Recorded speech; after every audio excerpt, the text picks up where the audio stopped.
ধরুন আপনাদের রোজ কেউ ডাল ভাত খেতে দিচ্ছে, তখন কেমন লাগবে?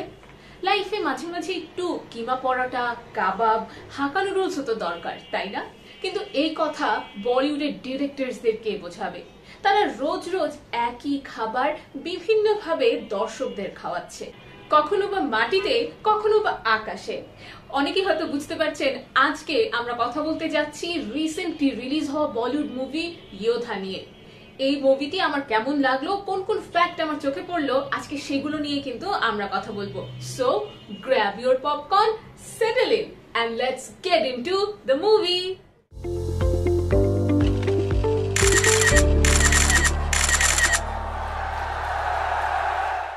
Action thriller genre film Yodha is written and directed by Pushkar Ojha and Sagar Amri.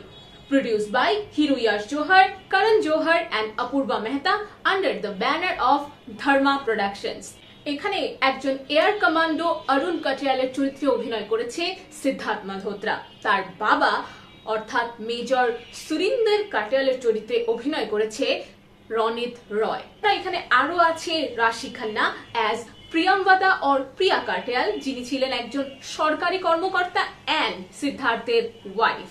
আরো থাকছে দিশা পাটানি, যে কিনা একটা সারপ্রাইজিং চরিত্রে থাকছে, যেটা বিষয়ে আমি কিচ্ছু বলবো না বিকজ এটা বললে স্পয়লার হয়ে যাবে।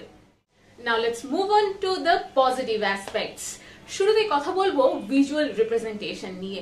এই মুভিটা ভিজুয়ালি বেশ ভালো, যদিও এর ম্যাক্সিমাম পার্ট এয়ারক্রাফট বা ইনডোর এনভায়রনমেন্টে করা হয়েছে, তাই নির্মাতাদের জন্য পুরো মুভিটাকে ভিজুয়ালি স্ট্যান্ড আউট করানো বেশ চ্যালেঞ্জিং ছিল। But overall camera work, light, VFX, special effects মিলে মুভিটা উতরে গেছে বলা যেতে পারে। এবার কথা বলবো এই মুভিটির অ্যাক্টিং পারফরমেন্সেস নিয়ে।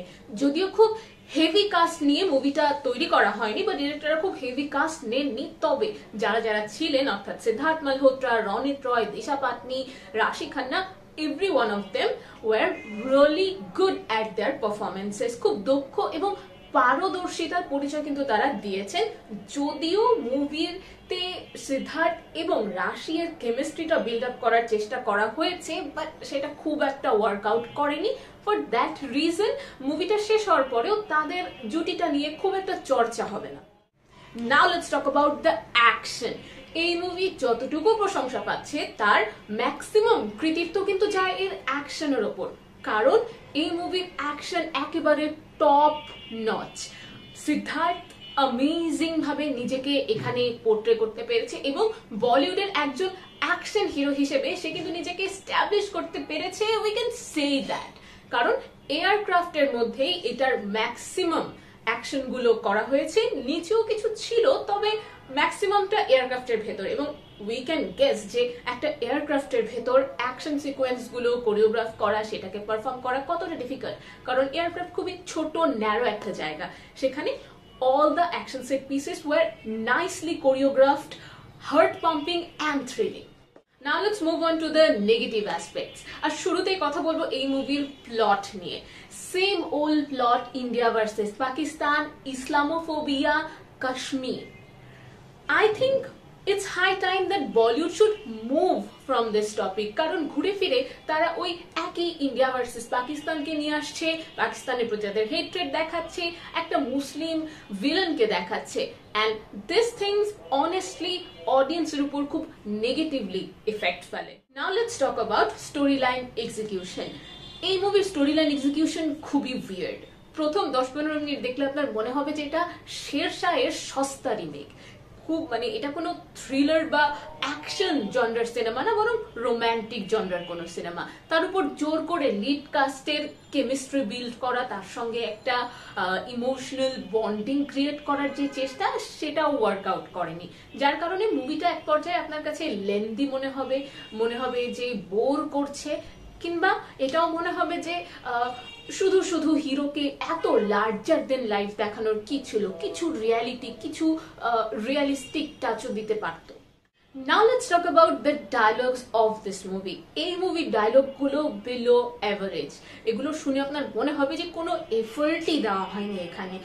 কিছু কিছু জায়গায় কুচকুচ হতা হয় রেফারেন্স এত বেশি যে যেটা আপনার লিটারালি ক্রিঞ্জ লাগবে। কারণ বুঝতেই পারছি যে ধর্মা প্রোডাকশনের একটা সিনেমা আসছে, বাট দ্যাট ডাজন্ট মিন যে এত বেশি কুছ কুছ হোতা হে রেফারেন্স থাকবে। তবে একটা কথা না বললেই নয়, সেটা হচ্ছে ইন্ডিয়ান আর্মি বা ইন্ডিয়ান ডিফেন্স সিস্টেমকে তারা তাদের মুভিগুলোতে এত বড় করে দেখায়, যেটা ইউজুয়ালি অন্য কোনো ফিল্ম ইন্ডাস্ট্রি তাদের ডিফেন্স সিস্টেমকে পোর্ট্রে করে না। It's a bit overrated, but Indian audience এটাই খায়। সো সবকিছু বিবেচনা করে আমি যোধাকে দিচ্ছি 2 out of 5 stars.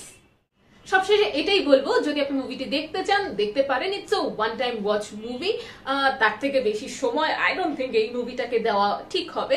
So that was my thoughts and opinions about Jodha. আপনি মুভিটি দেখেছেন কিনা আমাকে কমেন্ট সেকশনে জানান, আপনার কেমন লেগেছে, কি কি মাথায় এসেছে, কি কি ভালো লেগেছে সেগুলো জানান। অ্যান্ড আমার ভিডিওটি যদি ভালো লেগে থাকে, do hit a like, share it to all of your friends and family, and don't forget to subscribe to Cine Imbibes.